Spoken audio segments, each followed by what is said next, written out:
तुम्हाला प्रश्न पडला असेल, हा देहयष्टीचा राजा नेमका कसा असेल? करवीर नगरीच्या जवळ असणारे एक छोटस खेडेगाव, तेथील प्रसंग तुम्हाला सांगतो. करवीरचा बाजारचा दिवस होता आणि त्या छोट्याशा खेडेगावामध्ये एक आजीची लगबग चालू होती. बाजारात जायचं, भाजीपाला आणायचा, थोडाफार किराणा भरायचा, पण त्यासाठी पैसे नव्हते.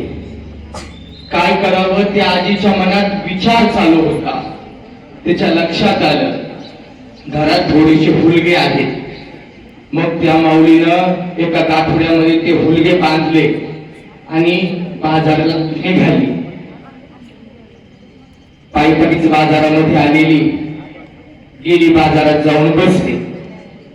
बराच वेळ बसलेली होती. गिऱ्हाईक काही जवळ येईना. शेवटी एका गिऱ्हाईकानं ते हुलगे मागितले, थोड्या कमी भावात मागितले, पण ते आजीने देऊन टाकले. काय थोडेफार पैसे मिळाले. त्या पैशामधून ती आजी तिथं असणारे जे काही भाजीपाला आहे तो खरेदी करत होती. थोडाफार किराणा घेतला. तोपर्यंत बस मावळ तिला झोपलेला होता. निघायला निघाली. तेवढंच लक्षात आलं की आपल्या नातवानं शेवकाळाचा लाडू आणायला सांगितलाय. त्या मिठाईच्या दुकानात गेली आणि 2 लाडू घेतले, कुरचुंडीत बांधले, गाठोड्यात ठेवले, गाठोडं डोक्यावर घेतलं आणि आता त्या करवीरच्या त्या बस स्टॉप कडे जायला ती निघाली, जिथे गाड्या मिळतात तिथे जाते. तोपर्यंत उशीर झालेला. तिथं गेल्या गेल्या धाप लागलेली होती. एखाद्या प्रवाशाला तिनं विचारलं, काढले का? इथं जवळच्या गावाला जायला गाडी होती, ती गेली का? तो म्हणला, आजी आताच गेली गाडी. अगोदर आता काय करायचं? आजीच्या पुढे प्रश्न पडला. तो प्रवासी म्हणतो, तू आता असं कर, पुढच्या रस्त्यावरती जाऊन उभं राहा. एखादी काही गाडी, बग्गी, बैलगाडी काही भेटो, त्यानं तू जायचं. आजी कशी बशी तिथं गेली. येणाऱ्या जाणाऱ्या गाडीवाल्यांना हात करायची, पण कोणतीच गाडी थांबत नव्हती. आजी वैतागली. शेवटी एक गाडी येताना दिसली. आजीनं हात केला, गाडी थांबली. गाडी चांगली छान कोरी करकरीत होती. त्या गाडीत पुढे बसलेला तो राजभिंडा माणसानं विचारलं, का ग आजी, कुठे जायचं तुला? ती म्हणली, तर शेजारच्याच गावात जायचंय. तो राजभिंडा माणूस गाडीतून खाली उतरला. गाडीचा दरवाजा उघडला. ती आजी आत बसली. तिचं गाठोडं त्या माणसाने उचललं, गाडीत ठेवलं आणि गाडी त्या गावाच्या दिशेने सुसाट गेली. त्या रस्त्याने जाताना आजी वाटलं, आणि चांगली गाडी भेटली आपल्याला. गावाला 5 मिनिटाच्या अंतरावर आजी गाडीतून उतरली. पण ती गाडी त्या गावात थांबल्याबरोबर आजूबाजूला असणारे जे लोक होते ते धावत धावत आले. त्यांनी पाहिलं, अरे या गाडीतून नेमकं कोण उतरतय? तोच राजभिंडा माणूस गाडीतून उतरलेला. आणि त्या आजीला पुन्हा दरवाजा उघडला आणि खाली उतरवलं. आजीचं गाठोडं सुद्धा खाली उतरवलं. त्या आजीचे आशीर्वाद घेतले. आजी त्याला म्हणते, काय लेका, किती पैक झाली? तो म्हणतो, आजी तुझ्याकडून पैक नाही घ्यायची, नाही तुला काहीतरी घ्यावं लागेल, आजी म्हणते.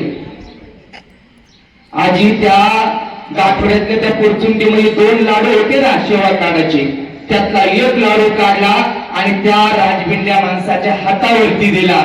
त्या माणसानं तेवढाच आनंदाने घेतला आणि आजीच्या समोर तो खाल्ला. गाडीत बसला आणि गाडी सुसाट वेगाने गेली. गाडी गेली की तिथाचे माणसं त्या आजीजवळ आले. म्हणले, अगं म्हातारे, तू ज्या गाडीत बसली होती ती गाडी कोणाची तुला माहिती आहे का? ती म्हणती, नाही जी बाबा, मला नाही ना माहिती. अगं तुला माहितीये का, ती गाडी आपल्या राजाची, आपल्या शाहू राजाची आहे. ती गाडी धूळ उडवत गेलेली होती आणि त्या गाडीकडे ती आजी हात जोडून उभा होती. अरे माझ्याकडून पाप झालं रे, माझ्या राजाकडून मी माझी सेवा करून घेतली. असा माझा राजा होता, राजर्षी शाहू महाराज. लोक त्याच्या म्हणून जनतेनं या राजाला ओळखलं. या राजाने स्वतःच्या त्या संपत्तीचा उपयोग स्वतःच्या स्वार्थासाठी केला नाही किंवा ऐशो आरामासाठी सुद्धा मित्रांनो केला नाही. तो पैसा ती संपत्ती समाजासाठी वापरण्याचं काम केलं. त्या काळामध्ये समाजात अस्पृश्यता पसरलेली होती. अस्पृश्य व्यक्तीचा स्पर्श सुद्धा निषिद्ध मानला जात होता. आणि अशा त्या परिस्थितीमध्ये माझ्या राज्यानं या संस्थानामध्ये करवीर संस्थानामध्ये एक आदेश काढला की आपल्या संस्थानात कोणीही अस्पृश्यतेचं पालन करायचं नाही. आणि जर त्याचं पालन केलं तर त्याला शिक्षा केली जाईल. अस्पृश्यतेला विरोध करणारा आपला राजा होता. लोकांमध्ये उभा करून दिली आणि त्याला नाव दिलं सत्यशोधक चहा केंद्र. सत्यशोधक चहा केंद्र. सत्यशोधकच नाव का? कारण तिथे सत्याचा शोध घ्यायचा होता. तो जो कांबळे नावाचा माणूस होता तो माझ्या राजाला म्हणतो, अहो राजे, तुम्ही मला इथे हे हॉटेल काढून दिलं, पण माझ्या हॉटेलमध्ये कोणी चहा प्यायला येईल का? मी तर अस्पृश्य आहे, मी दलित समाजाचा आहे. अरे त्या राजानं काय सांगावं, काही काळजी करू नको.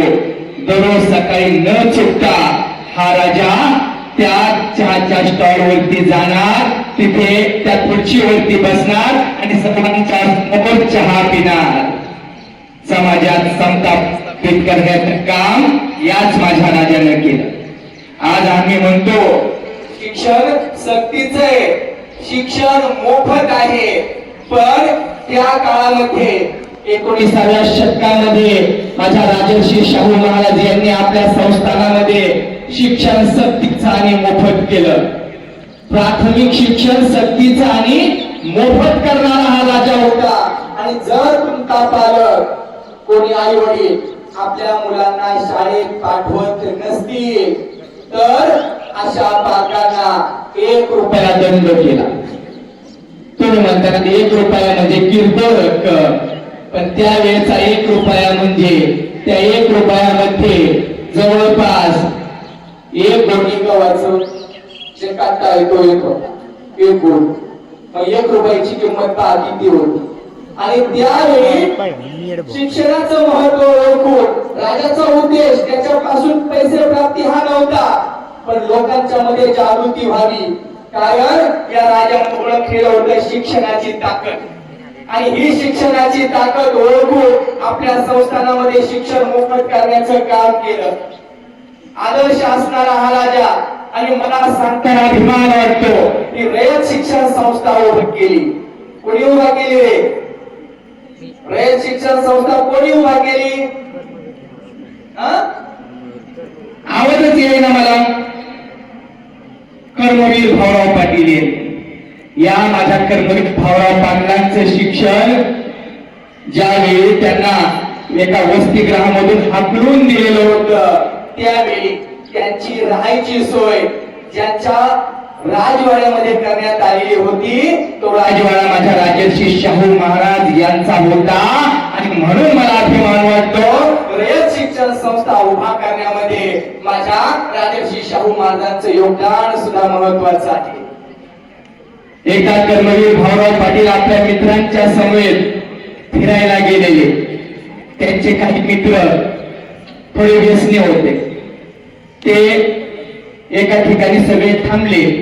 कोणाला तरी बिडीचं एक जे तुकडा सापडलेला होता तो घेतला, पेटवला आणि मग ते मित्र जे आहेत ते प्रत्येक जण ती बिडी ओढत होते. नेमकीच त्या ठिकाणावर राजर्षी शाहू महाराजांची ती बग्गी गाडी आली. शाहू महाराजांनी पाहिलं इथं मुलं काहीतरी व्यसन करतायत. गाडी थांबली. गाडी थांबल्यावर मुलं घाबरली. जवळच ते छोटं मोठं ते तसंच पायाखाली थांबून धरलं. शाहू महाराजांनी विचारलं काय करता? पोरं घाबरली. त्यांना माहिती होतं आता शिक्षा होणार. काही नाही कळत म्हणले आम्ही गप्पा मागतो. पण राजर्षी शाहू महाराजांना माहिती होतं यांनी व्यसन काहीतरी केलेलं. प्रत्येकाच्या तोंडाचा त्यांनी वास घेतला आणि ज्याच्या तोंडाला त्या बिडीचा वास येतो ना त्याच्या खाड खाड मुसळाचे हा राजा चालला. पण ज्यावेळी कर्मवीर भाऊराव पाटलांच्या जवळ आले त्यावेळी भाऊराव पाटलांनी ती बिडी ओढलीच नव्हती, त्यामुळे कोणताही वास आला नाही. आणि मग राजाच्या पाठीवर त्यांनी कौतुकाची थाप टाकली. म्हणजे निर्व्यसनी असणारा तो समाज आहे ना, तो समाज माझ्या या लोकराजाला निर्माण करायचा होता. ज्यावेळी डॉक्टर बाबासाहेब आंबेडकर बॅरिस्टर झाले आणि बॅरिस्टर होऊन ते भारत देशामध्ये आले आणि त्यांच्या त्या मुंबईतील चाळीच्या घरामध्ये ते आता तिथून त्यांचं वकिलीचं कामकाज जे आहे ते न्यायालयात चालू राहायचं. राजर्षी शाहू महाराजांना समजलं की बाबासाहेब आलेले आहेत. मग बाबासाहेबांना भेटण्यासाठी राजे स्वतः त्या चाळीमध्ये जातात आणि घराचा दरवाजा वाजवतात. कधी वाजवण्याच्या बरोबर बाबासाहेबांच्या लक्षात आलं कोणीतरी आले. दरवाजा उघडला, पाहतात तर काय, पुढे साक्षात राजे उठवले. बाबासाहेब म्हणतात, अहो राजे, तुम्ही जर आदेश दिला असताना तर मी स्वतः तुम्हाला भेटायला आलो असतो. त्यावेळी या राजानं काय म्हणावं, अहो बाबासाहेब, आम्ही वंश परंपरेने राजे आहोत, पण मी बुद्धीचे राजा. राजाला भेटण्यासाठी लोक राजा आलेला होता. असा न्याय त्या समाजातील माणसांना माझ्या राजर्षी शाहू महाराज यांनी दिला. मित्रांनो, राधानगरी धरण माहिती असेल, कोल्हापूर मधलं धरण, हे धरण उभा करण्यासाठी बनवण्यासाठी राजाने स्वतःची सर्व संपत्ती खर्च केली, कर्ज काढलं आणि ते धरण बांधून पूर्ण केलं. जनतेसाठी कर्ज काढून राधानगरी तलाव बांधणारा माझा राजा आम्हाला अप्रूप वाटतो तो यास. कित्येक राजे आले गेले, पाला पाचोळ्याप्रमाणे आयुष्य संपलं त्यांचं. पण मित्रांनो, जो समाजासाठी जगला ना, जो सामाजिक समता निर्माण करण्यासाठी जगला ना, असेच राजे वंदनीय ठरतात. त्यातील त्या समतेचे पुरस्कर्ते असणारे नाव म्हणजे राजर्षी शाहू महाराज. जनतेवरती पुत्रापेक्षाही जास्त प्रेम या माझ्या राजाने केलं. जनतेला कोणताही त्रास होणार नाही आपल्या संस्थानामध्ये याची काळजी राजे घ्यायची. डॉक्टर बाबासाहेब आंबेडकर यांना शिक्षणासाठी शिष्यवृत्ती देण्याचं काम सुद्धा या राजाने केलंय. म्हणजे खरा जर माणूस असेल तर त्या खऱ्या माणसाला खरा न्याय देण्याचं काम माझे राजर्षी शाहू महाराज करायचे. सत्यशोधक विचारधारा जपले म्हणजे इथे आमचा राजा हा विज्ञानवादी होता असं मला सांगायचंय. एकदा त्या संस्थानामध्ये ज्योतिष येतो आणि ज्योतिष आला आणि तो राजांपर्यंत जातो आणि म्हणतो, राजे साहेब, मी फार मोठा ज्योतिष आहे, तुमचं भविष्य पाहण्यासाठी आलो. राजे त्याचं काही वाक्य ऐकून घेत नाही. सैनिकांना आदेश देतात, याला पकडा आणि कोठडीत टाका. जेवढा धोका येईल तेवढा होता. त्या ज्योतिषाला पकडलं, कोठडीत टाकलं आणि त्या सैनिकांनी येथेच त्याला चोप सुद्धा दिला. दुसऱ्या दिवशी त्याला बाहेर काढल्याने राजाच्या पोटात आणलं. तो राजांना म्हणतो, अहो राजे, एवढा मोठा नावाजलेला मी ज्योतिष, तुमचं भविष्य पाहायला आलो. तुम्ही बक्षीस द्यायचं दिलं सोडून आणि तुम्ही तर मलाच कोठडीत टाकलं. सैनिकांनी मला खूप तुडवलं, हे चुकीचं केलं. त्यावेळी माझा राजा म्हणतो, तू ज्योतिष आहे ना, मग ज्योतिषाला भविष्य कळतं. तो म्हणला, हो. मग तुला तुझं भविष्य का कळालं नाही की तू माझ्याकडे आल्यावर मी तुला पकडणारे, मी तुला तुरुंगात टाकणारे आणि तिथे तुला बदलवणार आहे, हे तुला काय समजलं नाही. ज्योतिषाने मान खाली घातली आणि तिथून निघून गेला. पहा, सत्यशोधक विचारधारा याला म्हणतात. भविष्य कोणी जाणत नसतं, त्याच्या मनगटात ताकद आहे आणि त्याच्या मेंदूमध्ये कल्पकता आहे. असा माणूस यशस्वी होतो. असाच माणूस काळाच्या पुढे जात असतो आणि काळाच्या पुढे पाऊल टाकणारा, समाजात न्याय, स्वातंत्र्य, समता आणि बंधुता प्रस्थापित करणारा आदर्श राजा म्हणजे राजर्षी शाहू महाराज. त्यांचा जाताना फक्त एक छोटासा प्रसंग सांगणारे. एकदा त्या करवीर नगरीच्या माझ्या या राजाची बग्गी येत होती, घोडे जोडलेले छान पैकी ती बग्गी चालू आहे. काही छोटी छोटी मुलं तिथंच रस्त्यावरती गोट्या खेळत बसलेली होती. गर्दी चोर बाजूला झालेली, सकाळची वेळ. अशा वेळी अचानक हल्ला कल्लोळ झाला. जो तो पळतोय, धावपळ चालू आहे. कुणी घरात लपतंय, कुणी दुकानात जाऊन लपतंय, कुणी माणसे पटकन बाजूला जातात, साईडला थांबतात. मुलं मात्र खेळण्यामध्ये दंग झालेली होती. प्रत्येकाला वाटायचं आता आपला नंबर येईल. आजूबाजूला काय चाललंय, काय घडामोडी होत आहे हे मुलांना अजिबात माहिती नाही. प्रचंड गोंधळ झालेला, घटनाच अशी झालेली होती. एक मदमस्त झालेला रानगवा तिकडून धावत जोरात येत होता आणि मध्ये जो कोणी आडवा येईल त्याला जोरात ठसा मारून पाडत होता. बाजूने आमच्या बगी गाडी येते, मुलं मध्ये खेळताय आणि इकडच्या बाजूने तो रानगवा येतोय. धावत येऊन त्या लेकरांना तो चिरडणार होता आणि त्याच्या त्या धडकीने ते लेकर गतप्राण झाली असती. मुलांना आजूबाजूचं काही देणं नाही, ते त्यांच्या थंडीमध्ये खेळत आलो. पण हे बंदीत बसलेल्या राजानं पाहिलं आणि क्षणाची वसंत न घेता त्या गाडीतून उडी मारली आणि धावत धावत तो राजा निघाला. आणि कोणत्या दिशेने? त्या रानगव्याच्या दिशेने धावत जातो राजा आणि तो वेगळा देणाऱ्या रानगव्याच्या मस्तकावरती जोरदार मुष्टीचा प्रहार करतो. मित्रांनो, हा प्रहार एवढा जोरात होताना तो रानगवा तिथे खाली पडतो. प्रचंड बलदार अशी देहयष्टी असणारा हा राजा होता. त्याच्या जीवाची पर्वा नाही केली, परवा केली ती जनतेची. आणि आम्ही भाग्यवंत आहोत की असा आदर्श राजा माझ्या महाराष्ट्रात होऊन गेला.